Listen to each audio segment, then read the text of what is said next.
Em seus lábios não há palavra confiável. A mente deles só trama destruição. A garganta é um túmulo aberto.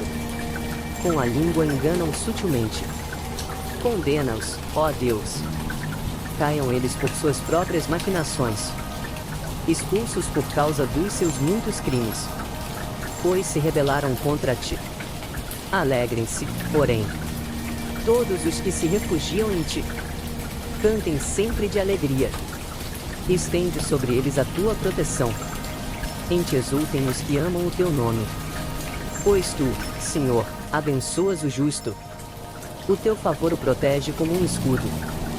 Para mais, inscreva-se no canal, deixe o like. Deus o abençoe.